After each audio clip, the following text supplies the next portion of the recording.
Here we go. Here we go, brownies. The kids cardiac, catch me in the Muni where the party at. Dog pound, turn up with the elf up on my starter cap. Brought him back, boy we from the land and we proud of that. Louder man, front to the back, here we go, I got him shouting that. Here we go, brownies. Here we go. Here we go, brownies. Here we go, brownies. Stand up. Here we go, brownies. Let's go. Game on the line, Joe Thomas, I promise. Jim Brown running through opponents, how I got this. I return like Josh Cripps, hand for the mini, got the dog pound jumping.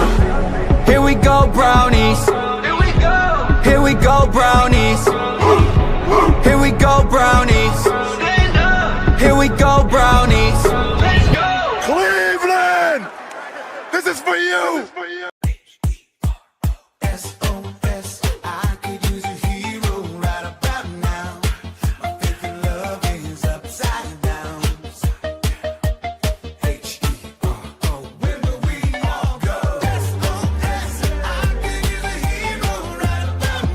Mr. Hero's turning 60. We're proud to have served your favorite cravings for 60 years in celebrating what we do best. Thanks, Ohio. I crave a hero. Well, everybody, welcome to another episode of the Here We Go Brownies podcast live tonight. Allie is a little under the weather, so you get Dustin and David, Dr. David, to talk all things Browns head coaches, search, and all those great things. As you know, David, for Allie to take a show off, she's got to be under the weather. So here we go. Yeah, I appreciate you guys giving me the chance to step in for her. And you're exactly right. She is the toughest cookie, and so knowing that she's got to take a night off tells you something. So that's all right. We got plenty to talk about, and I've got enough experience behind the camera microphone that I think I can handle it. Yeah, and if we do something wrong, she'll tell us we did it wrong. No, I'm just kidding. So yeah, let's jump into it. Let's talk a little bit about this. We got coaches already in Berea, been here, internal staff. 6 we've actually interviewed, a few more requested. So let's just jump into it, David. Let's talk about the internal candidates first. Shall we go? Because those are kind of basically the low-hanging fruit. And then let's go with Tommy Rees. Obviously, there's some belief that they may want to keep him in the building. Also, we know that, Stefanski's building his own staff as well, as we know, so he may want to take some of these guys with him, even Schwartz. So let's talk about that. Tommy Rees, what do you think about that interview? Just given that, and I don't know if it was, I don't want to call it a courtesy type of interview, but he got the interview nonetheless. Yeah, I mean, I guess, it's a professional organization. Like, they don't have to interview anybody they don't want to. So giving him an interview, it's probably more than just a courtesy, just because they believe in the guy. There's still a lot to be learned about Tommy Rees. I mean, he's 33. He took over play calling week 10. And so we don't really know just what truly his offense would look like without Kevin in the building. And so, we obviously saw him in Bama for 1 year and then at Notre Dame for 3 or 4 years, but he's young. He's pretty green, but I think he definitely has a decent resume. I just, if I were the one picking, I don't think it would be my first choice. I think, a lot of this comes back to kind of like the thousand mile view of like what you want in the next Browns head coach. Do you want to try and take a risk on an up and comer and someone who maybe has a little bit of creativity who, isn't currently established? Or are we looking for someone that needs to be like an established coach to just kind of right the ship and be more of a culture guy that can kind of command respect and leadership right away? If that's what you're looking for, Tommy's not the guy. But there's at least familiarity. So, I think with a lot of these, I could be convinced or talked into it, but he is not certainly top of the list or maybe even top 3 for me. Yeah, and for me, if you don't hire him, he's not going to be retained on staff, because if you bring a guy in as the head coach, he's going to build his own staff. Now, I do think there is, and we'll get that. This will be the next part we get into. I think there is belief inside the building. If they can keep Schwartz, that would be ideal to keep that gel and nucleus there. So we'll go, Schwartz gets an interview. And then intriguingly, he takes an interview with the Baltimore Ravens as well. And I think that got some of the Browns faithful a little shook. Like, no, we don't need him going over there and building up a great defense. And then I'll ask you this question. I think there is this belief, maybe internally and externally with the Browns, that you want to maybe catch lightning in a bottle with that young offensive guru type of guy. And then I think there's like, no, Browns have done that, tried that. I think we need a guy that is a leader of men that can come in right away and be that established guy that earns and demands that respect on day one. Schwartz is that guy, right? He's already respected in the building by ownership, Andrew Berry. I personally think he was kind of picked by Andrew Berry because he did come from the Eagles. So, he's a Berry guy. Berry believes in him full force. So what are your thoughts on that interview and kind of where that's going to kind of go? And like I said, Stefanski, if he builds the staff, I mean, there's nothing saying that he can't go get Schwartz if he doesn't get a head coaching job. Yeah, absolutely. I mean, I think if I had to pick between the two, if we're going just the internal interviews, and let's say these are your two candidates, you only get to pick one, Jim Schwartz is my guy for head coach. He's done it before. We know it was with the Lions from 2009 to 13. Took the Lions to their first playoff appearance in over a decade when he was there. And that Lions team led the league in, I think, interceptions or turnovers that year. So we know he's got the chops and he's a defensive-minded coach, and he has established himself that way. That being said, he hasn't been a head coach since 2013. So, I mean, it's been 12 years. And, when it comes to overall experience, he's got it. He's been 17 seasons as a defensive coordinator alone between Browns, Titans, and Bills. And so he's got the experience. He's got kind of the right culture, the right mindset. It's just, is he more of a career coordinator guy than a head coach, which at least for the last 12 years, it seems like that's what the league has believed in terms of where he's been offered jobs and hired. But I think if I'm choosing between the two, I'm definitely looking more Jim Schwartz's way. And to kind of go back on your comment, and we'll get into it more, but about what we're looking for, whether the Browns would make a splash hire and get the offensive guy. There's so much involved in this decision. And I think there's some news today that we can discuss later on impacting the draft and the quarterbacks available that I think makes a big difference. Because if you want to bring in a splash hire, the offensive guy who's really going to kind of maybe take the league by storm, I think you need to have one of two things. You either need to have an established veteran quarterback, someone who's been around in the league. So think like the Jags, Liam Cohen, who already had Trevor, who's been around for a while and is an established guy. So that way you have a quarterback who's ready to go, or you need to have a number 1 or number 2 overall pick and get that top quarterback in the draft to kind of take the league by storm with you. The Browns don't have either of those things right now. Right. Sir, there's a veteran in the room in Deshaun Watson, but we don't know if he's ever going to play another snap. And right now with the number 6 overall pick, it does not look like a quarterback is in their future for this upcoming draft. So I really would like to see them go away from the idea of a splash hire, young offensive mind trying to, surprise the league, and really just find a guy to right the ship and just come in and be ready to roll with whatever they have and take charge. Yeah, and I think if you bring in someone like Schwartz, getting back to that guy, leader of men, maybe he can get lucky and find that offensive upcoming coordinator, because, he's not going to want to. I mean, that's been the biggest argument with Stefanski was give up the play calling, quit it, let somebody else run the plays. I think Schwartz would be like, absolutely, I'm a defensive minded guy. Someone else can call the plays. Maybe someone like Schwartz can go find that guy and build his staff, right? What's interesting, some of the things I've heard is, well, if Schwartz gets the job, he probably promotes the linebacker coach, defensive coordinator, because of what he's done with the linebacking crew.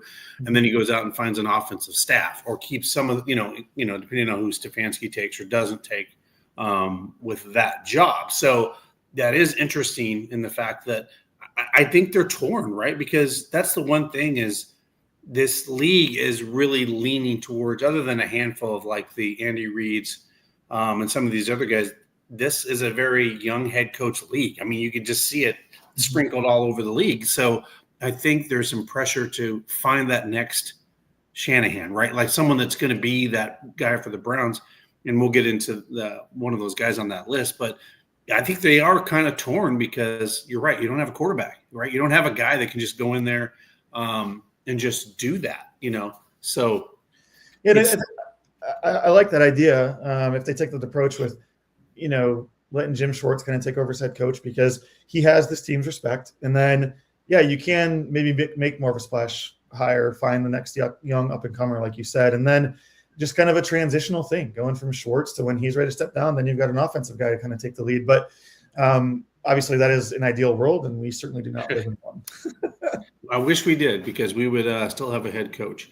So yeah, let's talk about this. This person's a little polarizing. Mike McDaniel, former head coach of the Miami Dolphins, obviously was here with the Browns in 2014, I believe, for 2 years as the wide receivers coach, and then has been around the league for here and there, and then landed in Miami as the head coach for last 4 years, I believe, possibly 5 years. Yes, like since 2022 through 25, so 4 seasons. Yeah. So, and here I'll just call it. I'm going to take the glass half full on this, on Mike McDaniel. I'll go with Tua, and that offense was a mess when he got there, and what he was able to. Now, of course, he had Tyreek Hill and some big weapons there, but what he was able to do with that offense and get the most out of Tua, that part impresses me. About a guy like this, an offensive-minded guy that can come in and maybe right the ship and, maybe get the most out of a Shedeur Sanders or another quarterback, right? Like I think like that's the kind of guy that could do that. The other side of it is they kind of regressed the last couple of years, and that stick kind of wore out. So what are your opinions on Mike and what he could bring to the Browns? Yeah, I mean, at the surface, like my knee-jerk reaction is like, no thanks, especially watching this season and kind of just the way the Dolphins kind of, crumbled, were up and down, and just things did not look good. I mean, you watch him on the sideline or in his press conferences after games, and it's like, what is this guy on? Like, he just looks like he's kind of struggling, and maybe a change of scenery is exactly what he needs. I mean, he's 42. He was 35-33 overall in 4 seasons with the Dolphins. And I mean, his worst year was the most recent year, but they still had a top 10 defense, allowing 314 yards per game this year. He took the Dolphins to back-to-back playoff appearances in 22 and 23, which is the first time since 2000 and 2001 for Miami. So he's got some experience coaching both regular season and playoffs with some pretty high profile players, like you said, Tua and Tyreek, and then the guys they had on defense. And so he's a schemer. I mean, he is a football nerd for sure. And, we think we like that. I know people say kind of Kevin was a schemer too, but I think in a totally different way. Right. And again, he's one of those guys he's not at the top of my list, but obviously we know he's kind of gotten a lot of steam recently in terms of the rumor mill and what looks like is coming down for the Browns. But obviously this process is not over. And I think, again, a similar thing where I could be talked into him. It's not like this is his first time head coaching. It would be his second head coaching job. And he's at least proven it. So maybe a change of scenery, keeping, with the idea that we need an offensive guy to kind of help Shedeur through his second year. Mm-hmm. I don't hate it after I dissect it a little bit more, but I still don't think would be my first choice at the end of the day. Yeah, and let's give a couple of shout outs to our sponsors. If we can get a couple of those pulled up, we'll start talking about some of our sponsors. But yeah, I mean, it's kind of a mixed bag that you get, obviously, with someone like Mike McDaniels. He's got the experience. He's been in the building before. Mm-hmm. So there's that. So interesting enough. So our great friends over at City Barbecue right here in Northeast Ohio with 6 Northeast Ohio locations. If you're planning for the big game coming up or the playoffs or any other event, if you got wedding receptions, bridal showers, or if you're just wanting to go for lunch or pick it up for the weekend, go to City Barbecue. Also, not only in Northeast Ohio, but all throughout Ohio, down into Columbus as well. Stadium Mustard. If you don't have it, you're doing it wrong. From backyards to ballparks all across the country, stadiummustard.com. Go there to get it. Or if you don't have it in your local establishment, ask for it. That's stadiummustard.com. Primetime. Yeah, this is great, guys. I got a couple announcements here for you. Big signings are coming to Primetime. Next Tuesday, join us next Tuesday. That's right. Harold Fannin Jr. will be there at Belden Village Mall in Canton. Then, that's right, they're doing a private signing with T.O. And then Jameis Winston, going to love that. He's coming January 31st. Primetime will also on January 25th have Ricky Williams, Heisman Trophy winner. Dennis Rodman will be there that same day. Sean Kemp will be there on that Saturday before. and then two-time world champion Kirk Gibson, the baseball player, will be there. So they are bringing in a lot of great guys down there at Great Northern Mall and the Belden Village Mall. So give me the next one you want to cover there, David, on the list. Give me one and we'll kind of go through that. Yeah, so I mean that's 3 of the interviews so far. There's 3 more we can look at, and we talked about a little bit last week, but I mean, let's stick with the younger guys and look at Dan Pitcher. So offensive coordinator in Cincinnati, currently been in that role since 2024.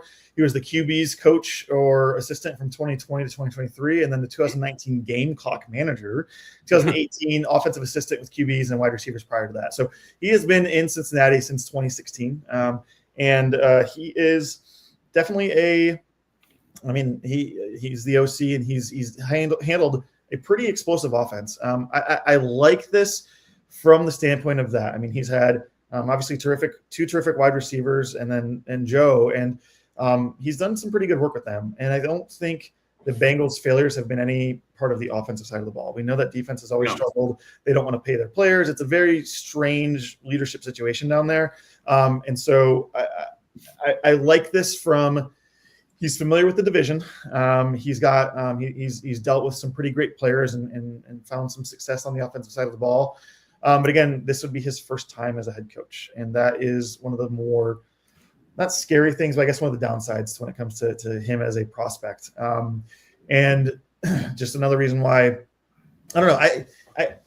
I don't know what the best option is. But if he comes around and like this is a big option for him, I'm intrigued and I could be sold on it, but I don't know. What do you think about that? So it's interesting, right? It's within the division, a guy that's obviously been there with Joe Burrow and helping out there. And remind me, does Zach call the plays in Cincinnati? I'm trying to remember if Zach Taylor is the play caller or if he is a play caller. I can't remember, but I don't know off the top of my head. Yeah. So I'm just, what are you getting with him, right? Is this a guy that just is offensive coordinator in name only, right? So, or is it the guy that's actually pulling the plays? So I like where the Browns, I feel like other than a couple, the Browns have been going young, right? In these interviews, that has definitely been trending, except for obviously Schwartz. And we'll see. I mean, this process is still ever evolving. I feel like every day we're going to find something else.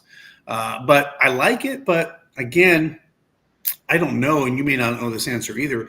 Is he getting any other opportunities for head coaching interviews in the league? I don't think he is. And that's a great question. As far as I know, I don't. Sorry, go ahead. Yeah, and I don't think he is. So that was kind of my at first nervousness. Is he? Because I always think the Browns think they're the cutest, and innovative at times. Yeah. But if other people were giving him that same nod, like, well, he's definitely a hot commodity, then I'm wondering. Yeah.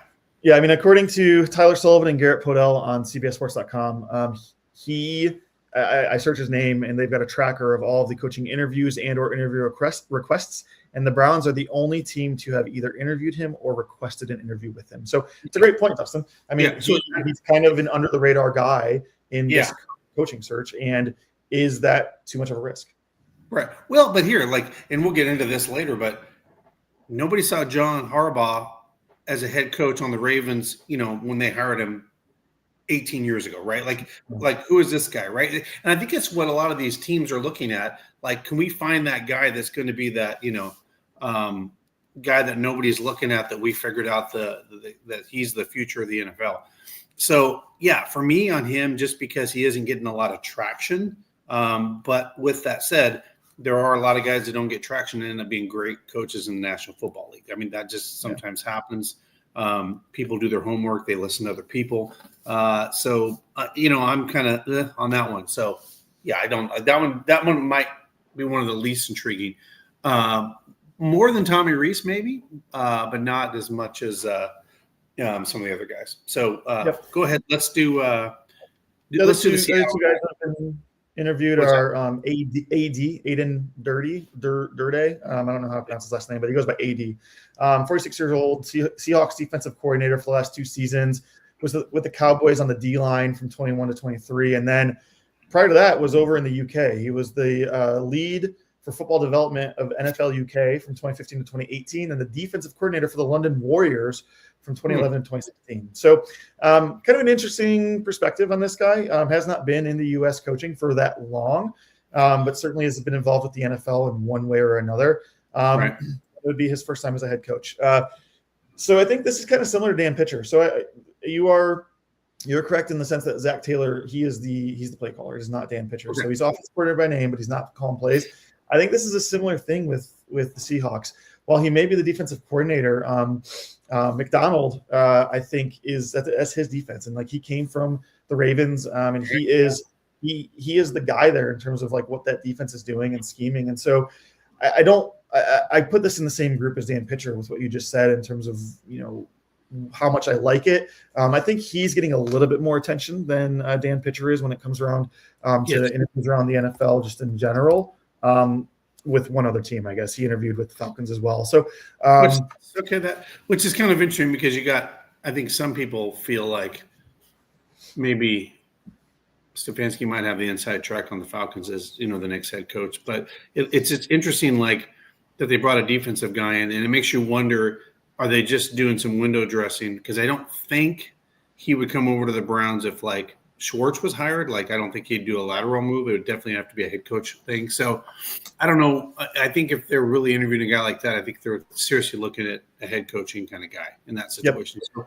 So I don't know. It's interesting. He's a little bit older. He's been, like you said, he's at least been through a little bit of but again, he's not moving me at all, David, at all. He's not really moving me. That's not. I agree. And then the last guy who's been interviewed at this point is Todd Monken. Familiar with him, obviously. He's 59 years old, Ravens offensive coordinator for the last 3 seasons. He was at Georgia prior to then and then was with the Browns in 2019.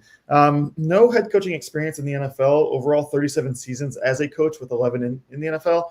His only head coaching stint was at Southern Miss from 2013 to 2015. Certainly a much more experienced guy. Familiar with the team.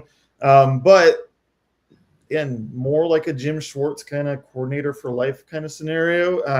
And he has only been interviewed or requested to be interviewed by the Browns. So similar to the last couple, he's not making a ton of splashes otherwise. And you never know. The Ravens may be like, hey, we have an established commodity here. We're just going to promote him to head coach in Harbaugh's absence. So I don't know what's going to happen with him, but he's the last on that list of the guys that have been interviewed.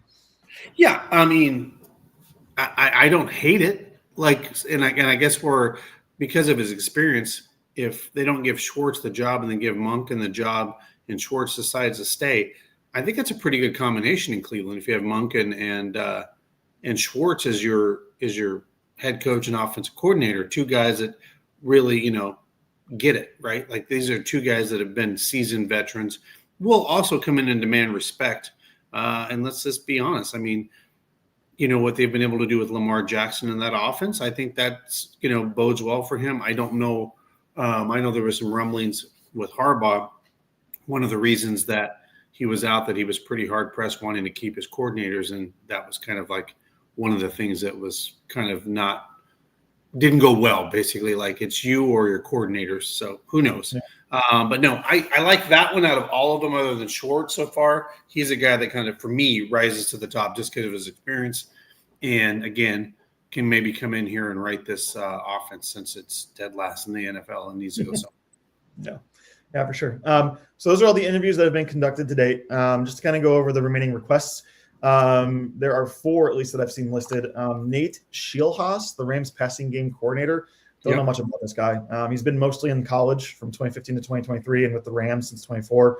I don't know. Not something I'm interested in. Like, I could see him maybe being an offensive coordinator candidate, but not for head coach. Jesse Minter, Chargers DC, pretty familiar with him. Was at Michigan and Vanderbilt prior to that, and Ravens for 3 years otherwise. He's interviewing on Friday, so that one's pretty interesting. I think he's a very interesting prospect because it'll be his first time head coaching, but he's 42. So I mean, he's not quite NFL middle age when it comes to coaching, but he's got a lot of experience. But again, that's going to be a scenario where Schwartz will no longer be in the building, if that's even a possibility. And we're very much so speculating here. And then the other 2 interview requests are Chris Shula, the Rams defensive coordinator, and Grant Udinsky, the Jags offensive coordinator. Right. So Shula clearly, comes with the pedigree. like the Kubiaks of the world in the coaching tree. Let's talk about Adinsky a little bit. Like, I think that's one of the ones that's getting a lot of buzz. We talked on offline before we came on the show. He literally turned 30 years old 2 days ago. So he is a young 30. But is this that genie in a bottle, right? This guy is like propelling to the top. And if you don't get him, you're one of those teams that look back and go, well, he was in the building and we didn't hire him. Like we had our shot at him and we didn't get him. A guy like that, what he's been able to do with that offense, and I guess where I kind of want to go with this is the Jaguars were kind of a hot mess last year and even before that with when Urban Meyer was there and didn't get Trevor Lawrence right. And I think a lot of people were even like, is Trevor Lawrence going to be able to kind of come back in the league and find his way and be the quarterback that everybody thought he could be? I mean, look, clearly they did, right? I think he came in. He's well respected. He's an alpha kind of guy from what I hear in the room. You could sign me up for this quite transparently if he's the guy that you really think could be like that up and coming guy that could clearly build an offensive and be really innovative, right? Again, that's a word I think that probably would stand out. Can this guy be innovative and really turn this offense into something dynamic? I would be okay with it. So I'd be curious what your thoughts are on this guy, because he's got a lot of buzz. And by the way, if you want to, has he got any other interview requests? I'm just curious on that. Yeah, I will. I'll pull it up in a second. I mean, it's definitely one of those kind of flash in the pan. Is this going to be a splash hire that makes a huge difference? So he was with the Vikings from 22 to 24 as a assistant quarterbacks coach. And so, he probably has a little bit to do with Trevor's newfound success or kind of turnaround in his career.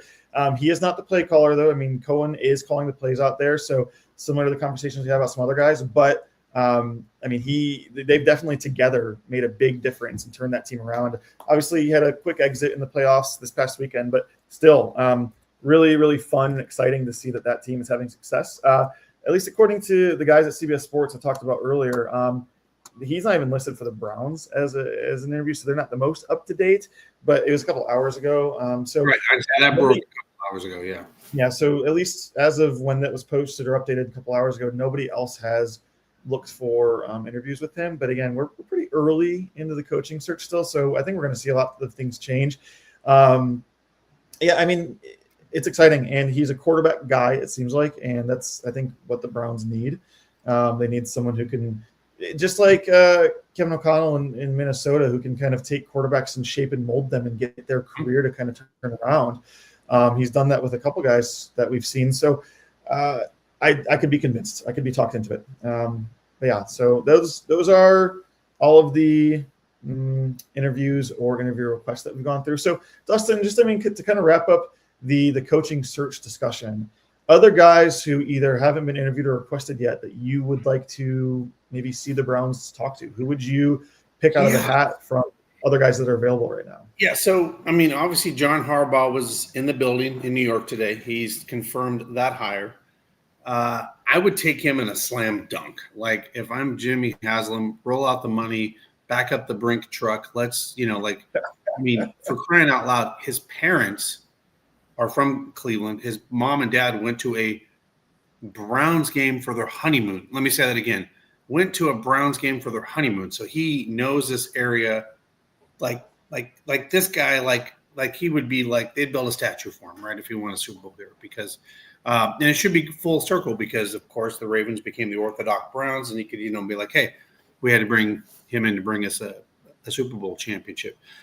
That's a guy that I would be, if I'm the Browns, and I'll just say this, even at the risk of losing Andrew Berry, I try to get Harbaugh in the building. And because I know he's been doing some preliminaries, right? We know that he's been doing these phone calls with multiple teams like, hey, I'm this guy. This is what I want. I've been 18 years in the league, 12 playoff wins. I have a Super Bowl trophy. He comes with, he can demand, right? Like, he can demand, and I'm okay with that. But that is a guy that I'd be all in on if we have a shot at the table, because, if he leaves New York and they don't sign him, I've always been in the belief if you get him in the building, you don't let him leave, and you see if you can get him to sign a contract if he ends up coming in.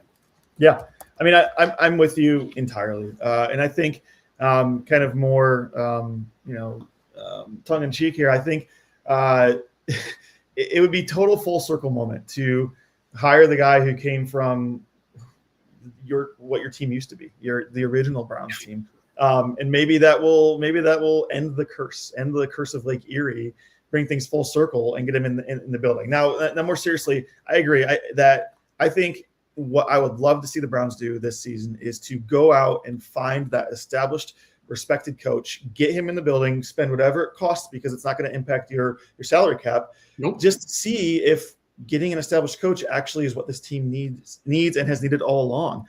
I mean, you look at the list of head coaches since 1999, and I mean, sure, there's some guys who had some experience and some chops around the league, but nobody who's a Super Bowl winner, nobody who's been established for this long. And so I think if they can get it, they have to do it. And like you said, at the expense of Andrew Berry, because he's already kind of made it clear that he wants to have his say in who his GM is going to be. Okay, so be it. Here's your check. Let's go. And to that point, you can promote Andrew Berry to president of football operations or whatever, and give him the GM / AKA coach. I mean, you can do that still, and you can still have that kind of tree, right? That works harmoniously. And honestly, let Berry do what Berry, let Berry cook. He's really good at manipulating the salary cap. He's really good at doing those types of things, and let Harbaugh, build the team and let him do the finance part, because Andrew Berry is a whiz at that, right? Like, he has found ways to not bankrupt us and have Deshaun Watson on this football team. Like, it's incredible what he's been able to do with the salary cap and still bring guys in to help on the defensive line and the off. He's been able to still do that in spite of being basically handcuffed to be able to do anything financially. But he's found ways and unique ways to do it. Honestly, I would also be okay with a couple other things, like some dark horse candidates. Like, I think John Gruden's going to be coaching in the National Football League again within the next couple of years. Even Barstool has said they think they're going to lose him because he is going to coach again. Again, there's a guy that's an alpha guy that comes in the room, demands respect. And you know what? I'm making the call no matter which way the game goes on Monday night in college football. I'm giving Cignetti a call, because there's a guy that we're watching in real life, a team that was, you want to talk about, the Browns have forever been stuck, right? Basically in second gear and can't get further.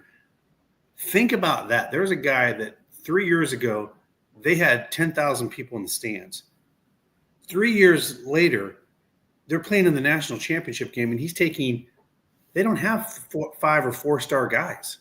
What he's been able to do with that football team is crazy, right? Like, okay, if he can do that in Indiana, how could he not do that in the pros? Like, right? Like, by the way, you don't have all the, this college is like recruitment and all this crazy stuff. He's 64 years old. He would have a much, easier, clock to run in Cleveland. But man, imagine that guy coming in and, with that scowl looking across the field, when a guy goes offsides. I'm all for that. Yeah, listen, obviously it would be amazing. What he's done in Indiana is nothing short of a miracle. Turning around the worst college football program of all time, and 2 years later, sending them to the national championship. That being said, Browns have been like the worst team in the expansion era. I'm just saying, they have. But when you look at college guys trying to take the next step up and move over to the NFL, recently there hasn't been much success. You look at probably one of the greatest coaches of all time in Urban Meyer. Took multiple teams to national championships, winning national championships, and fell flat on his face in Jacksonville. So I hesitate with that, and certainly I love the idea and just the speculation and kind of dreaming about that, but I don't know how realistic it really is. A couple guys in my mind that I think we touched on a little bit last week, but I'm really intrigued by Clint Kubiak in Seattle.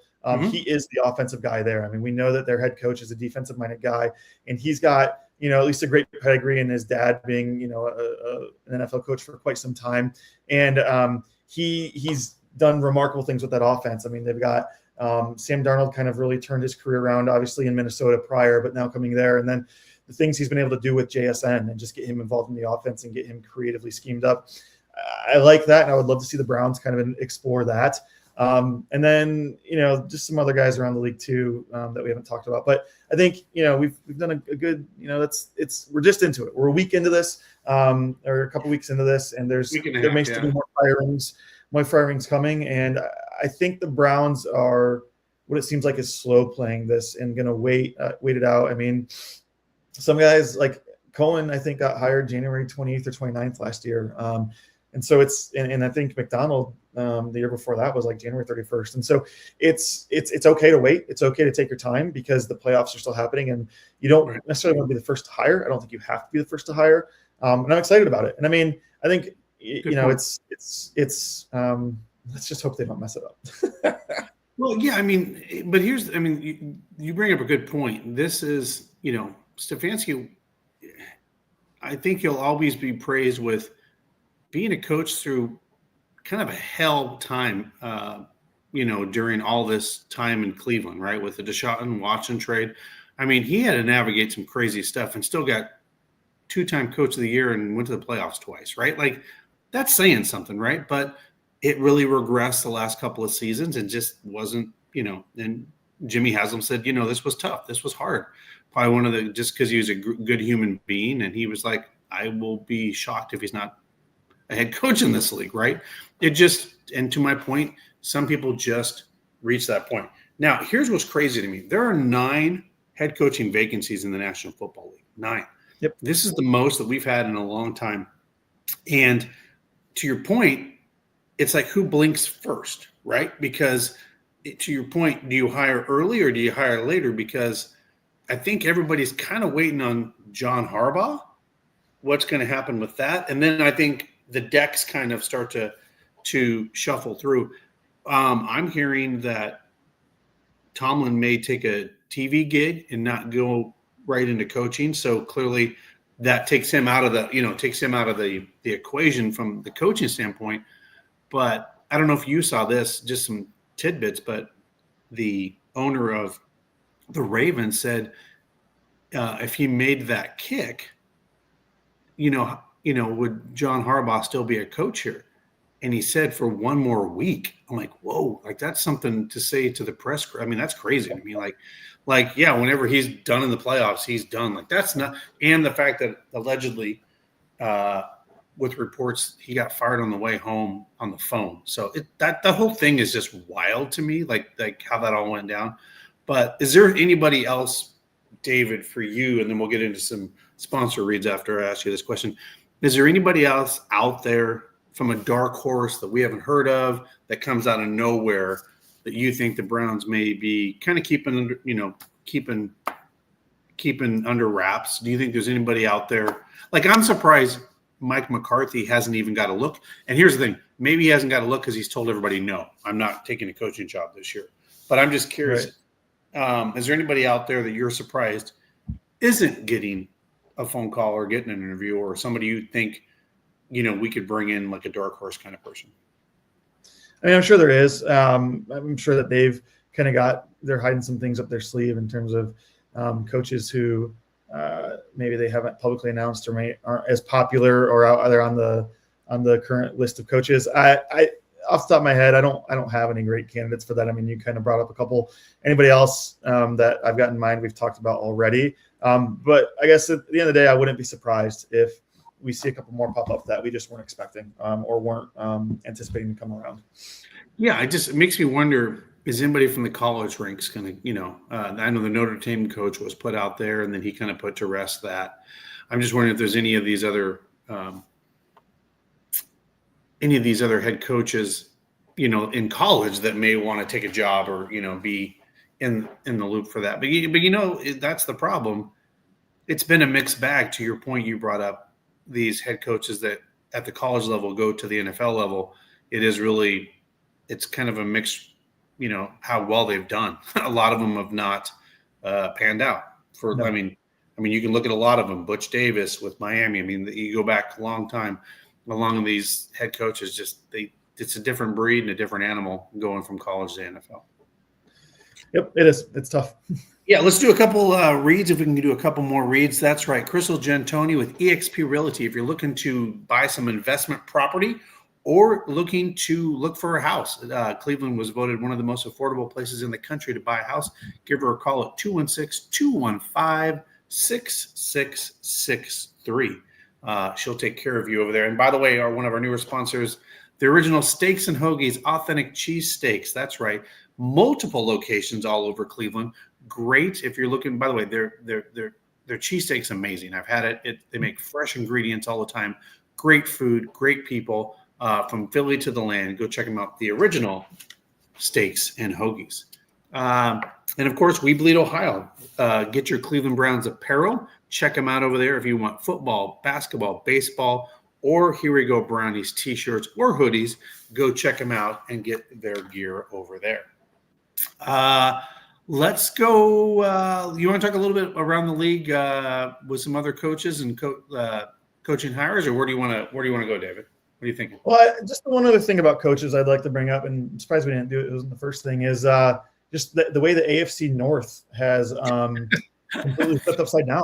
I mean, this is crazy. There is one coach remaining, and it's probably not the one that everyone had on their bingo card to be the only one left at the end of the season. I mean, when I the last time the Steelers and Ravens had a head coaching vacancy was, 17 and 18 years ago. I was not even 20 years old yet. Like in my lifetime, like that I can like actually remember and like have good memories of watching football. It's always been Tomlin and Harbaugh.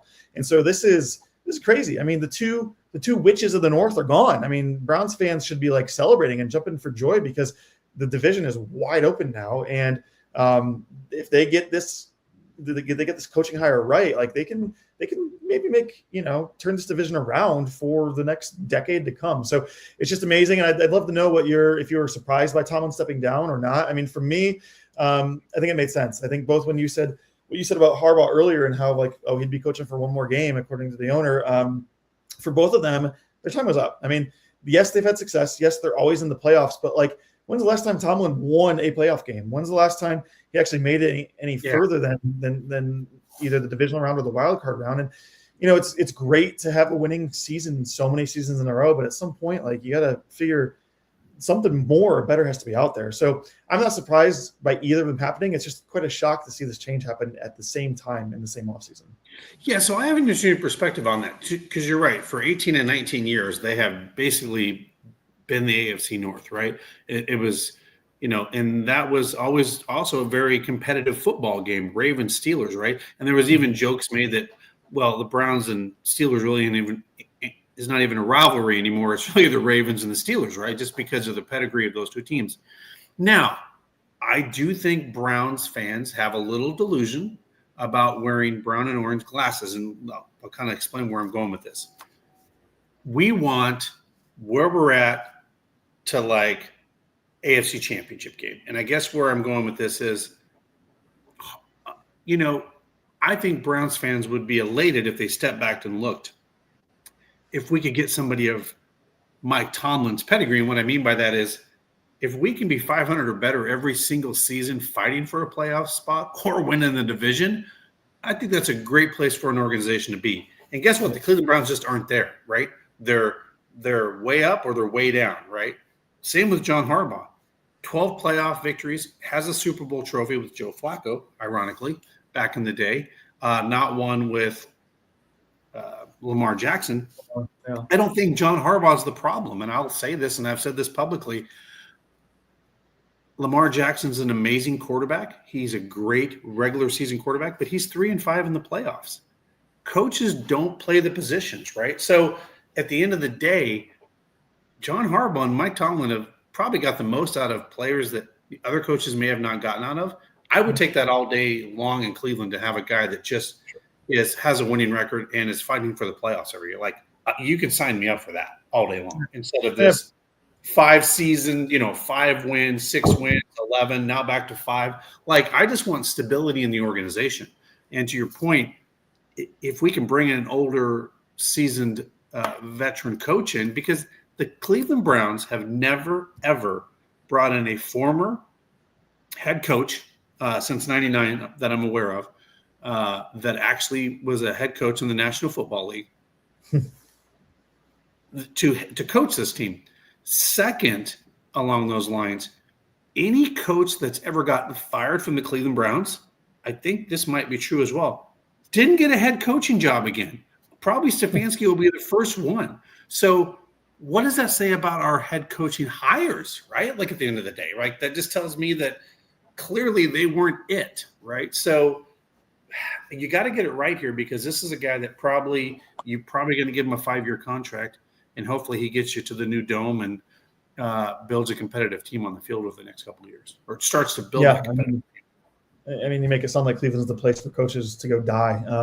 Pretty bleak. But yeah, I mean, we want November, December football to Quarterbacks go here to die, so coaches too, right? Yeah, I mean, at the end of the day, I agree with you. At this point, November and December football mattering is really like the next step, and I think what all Cleveland fans would really want. And so hopefully that hits with the next hire. Maybe one more thing we get to before we kind of wrap up and make our picks. Just kind of reviewing first round of the playoffs. Wildcard weekend just came to an end, and we had a pretty entertaining time. Just kind of recap everything. One of the best games I've seen in a long time. Yeah. Yeah, I mean, the slate was excellent, and really there was only one game that wasn't even close, two. But just to kind of review things, Bears came back to beat the Packers after being down like 16, 31-27. That throw by Caleb Williams, kind of off his back foot over the top, just dropping it in on fourth down. I mean, both Allie and I looked at each other and our jaws hit the floor. I mean, it was unbelievable, really exciting to see, and just wow, the Bears are this year's cardiac kids, this year's comeback kids. Yes, I agree with that. It was so much fun. 49ers hang on to beat the Eagles, the defending champs, 23-19. That was something we didn't touch on. Is Nick Sirianni going to still be coach? Obviously, he hasn't been fired yet, but there was some people who were thinking, even though they just won last year, could he get fired after this game? But I don't think it's going to happen. Did you see the kid that got interviewed? Oh, that went viral. So you and Allie need to look this up. There is a kid that a local reporter went and interviewed, and this kid must be like 10 or 11 years old, and he just like totally tore into like all the problems. Like, this guy should be flipping burgers. Like this kid like went off the rails. Like, they just caught him at the kids are like, they'll say anything. But you just got to look up Philadelphia kid post game. You will just lie, because this kid is like, he's like a reporter at 11 years old. Like, he is just like has all the facts and everything of what should have happened in that game. And he's like no nonsense. Like, this kid's like, he's got a future. Awesome. I'll look it up. Rams came back in an exciting back and forth win against the Panthers to end up winning 34-31. Patriots took care of business, handled the Chargers 16-3. I mean, they harassed Justin Herbert. He had no time back there. He looked like, a man scared. We know the Bills beat the Jags, kind of similar fashion to the Rams. And then the Texans, really their defense just took over against the Steelers, despite CJ having 3 turnovers. And that was pretty fun to see, just the Texans kind of, handle the Steelers. So, I mean, with those 6 games, I mean, Dustin, what was your biggest surprise and what's your biggest takeaway from Wildcard Weekend heading into the divisional round? Well, my biggest surprise, I think, would be what happened in Pittsburgh, because, love or hate Pittsburgh fans, they're loud, they show up for their game, and that was just an ass kicking, right? I mean, that was a beat down, right? And the Texans are a good team, but I just felt like I don't know what happened there in that game. Now, I will say this, and Allie knows this, I picked the Bills to win that Jacksonville game, but I can tell you with 5 minutes left, I couldn't tell you who was going to win that football game, because it was back and forth. Like, anybody could have won that game when it was Trevor Lawrence versus Josh Allen. Like, and they kind of let Josh score at the end there so they could get the ball back. Like, it was one of those things. Like, that was a great game. So that, to me, that one didn't surprise me, but probably the Steelers game surprised me. And then, of course, the Bears game. Like, I don't know how the hell the Packers allowed that to happen, because was it like the largest comeback and worst comeback for Packers to lose? I think something like that. It was statistically, for them to come back from that was crazy enough, and to be able to let the Bears come back in that game was wild. So those two probably are the ones that probably surprised me, was that Bears, and obviously the Steelers game. I don't know. I don't know if they just gave up or I don't know what happened in that game, but I expected way more because, I mean, this was probably Aaron Rodgers' last game, and that's how you want to go out. It's on a pick six. Are you serious? Yeah, I mean, are we serious right now? Like, is this what we're putting on the field? It reminded me, honestly, you know what it reminded me a lot of? When the Browns went in there in 2020 and beat them, and went on to the second round of the playoffs. That's kind of what it gave me reminiscence. Like, where did the Steelers go? They're flat at home. It was wild to me what happened in that game. It's crazy. Jason said, I wanted Chubb to score so bad in that game. You and me both, brother. I had a little bit of money on Nick Chubb first touchdown, and it became so close. Unfortunately, Christian Kirk was the first touchdown scorer, and Ali said it multiple times, Christian Kirk, but then never actually put the bet in. So that was a little disappointing too. For me, biggest surprise, I think, was the Rams' struggles against the Panthers. The NFC South is abysmal. And, I mean, the Panthers didn't even win their final game and still won the division and got into the playoffs, if you can figure that out. And so it's right. We expected the Rams to win by double digits. They came off a tough loss, losing the division with what people thought were probably the Super Bowl favorites through November and December, and just how they were playing. And so I was really surprised that the Rams, it came down to the ropes, and Matt had to put that team on his back to end up winning that game. And I don't know what's going to happen in this divisional round. The playoffs are so wide open right now. I am very, very, very excited about this weekend and just kind of what's going to come ahead in terms of this next slate of games. I agree. Well, should we get to our picks? Yeah, I think we got one more video to play before that. Let's do it. Yep. Here we go, Brownies Nations. We are here with Larry Lorello at Huntington Field to talk about Here We Go Brownies wine and all the other amazing wines at Lorello Vineyards. Yeah, I just want to tell all of you guys, it's harvest season right now. We just started with some of the whites, and reds will be coming in next. Stop out at the winery, all the wineries out in Northeast Ohio, for to check out all the harvest and what we're doing out there. It's a really good time right now. Here we go, Brownies. Here we go. Here we go. Woof, woof, woof, woof. I gotta go back and say, just Jason kind of commented saying, yes, it almost happened. Like it was, we were on pins and needles with that game in terms of the first touchdown. It's crazy what, putting $5 on a game does to you. But when Woody Marks got injured, of course, I'm not celebrating someone getting injured, but it was like, oh my gosh, like Nick Chubb's going to have a chance here. And they're on the 6-yard line and it's first down, and, they fake the run to Nick Chubb and then he's blocking. And then it's exciting, and it adds another element to the game. So I'm happy. But you know what though? It's legal. Nick, you know what? This would be poetic for the Cleveland Browns. Bernie Kosar got a Super Bowl ring with the Dallas Cowboys. How crazy would it be if Nick Chubb got a Super Bowl ring with the Houston? It'll kill me. It'll make me throw up. But I mean, it's not entirely not possible. So. No, it's not. I mean, just like Stafford going to the Rams after so many years with the Lions. All right, let's get to our picks. So last week, Dustin and Allie tied for the third time this season. So currently the record sits at 7-4-3 in favor of Allie. But what that means, Dustin, is while you cannot win, there is a chance for you to tie and finish 7-7-3 if you go 3-0 in the divisional round, championship weekend, and the Super Bowl. So a lot of pressure. It's a lot of pressure. Yeah, I hope you did your research because these picks are vitally important for you. All right, so I'm going to have you go with Allie's pick first, okay, and go with the game, and then I'll. All right, first matchup on Saturday at 3:30. We have the Bills at the Broncos. Bills at the Broncos. That game's in Denver. Allie's pick is the Broncos. I'm going to make some picks here too, just to kind of keep it interesting.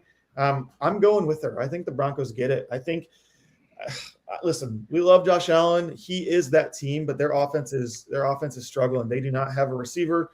They got James Cook, who is the leading rusher on the season for the NFL, but just I think that Broncos defense in Mile High Stadium, like there's something going on, something cooking in Denver right now, and I think this is where the Bills stop, which is a shame to say because the AFC otherwise is wide open. You don't have Kansas City. You don't have Baltimore, the usual suspects.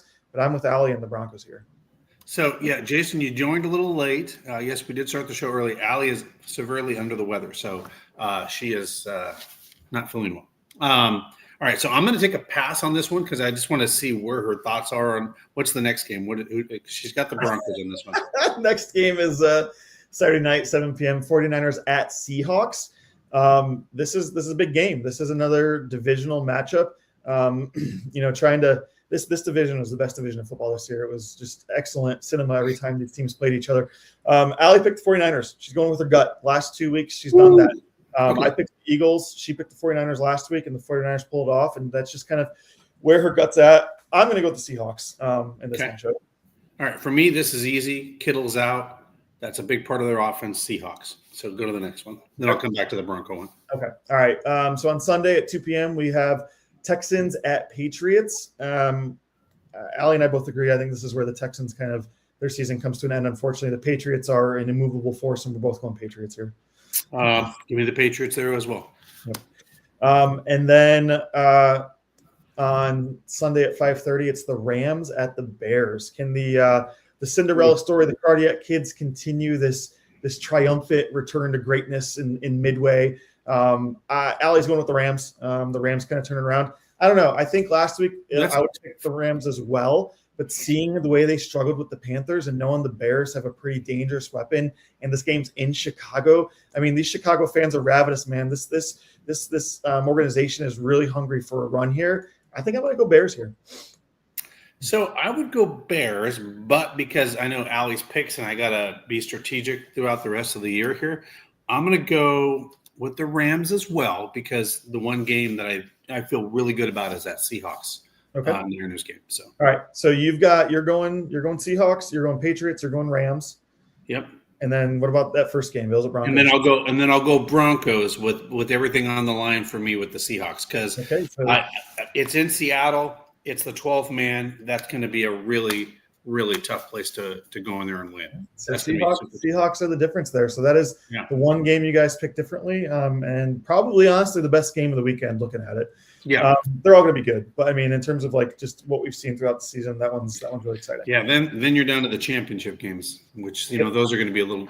Yeah, it depends on who wins, but quite honestly, I could honestly also see the Bills going in there and upsetting the Broncos, and the only reason I say that is because Josh Allen is Josh Allen. I mean, I would not be shocked by that. For sure. I think Josh Allen kind of puts the entire team on his back. And by the way, Shakir. I think a lot of people think he's the next Edelman. Like he catches pretty much everything that's there. Like he's one of those guys.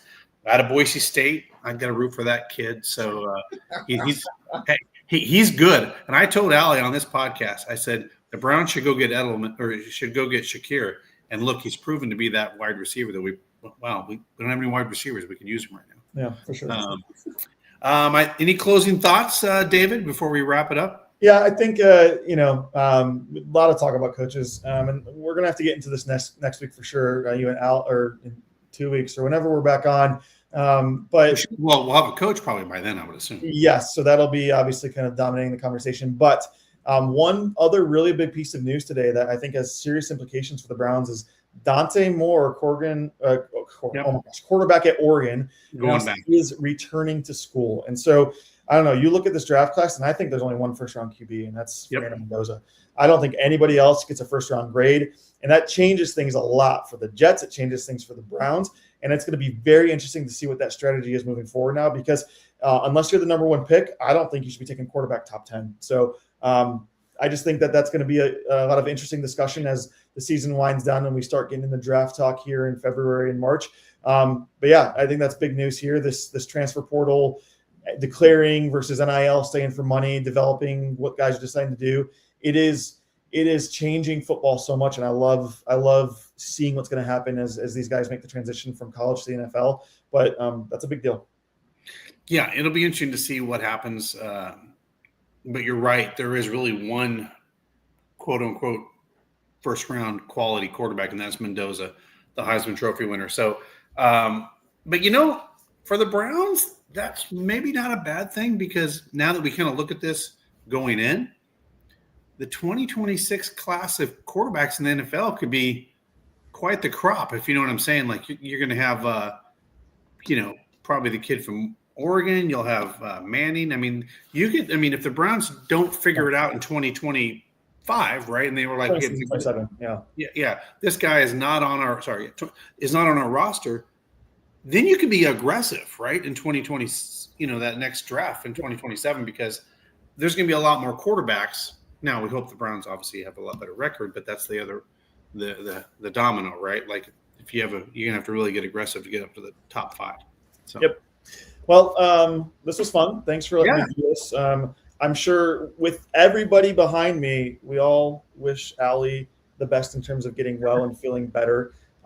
She's a trooper. She's going to get through this, but I appreciate you all giving me the chance to kind of fill in for her tonight. You did great. I appreciate that. So I guess in the words of Allie, stay safe, stay healthy, and as always, Browns fans, go Browns. Go Browns. SOS, I could use a hero.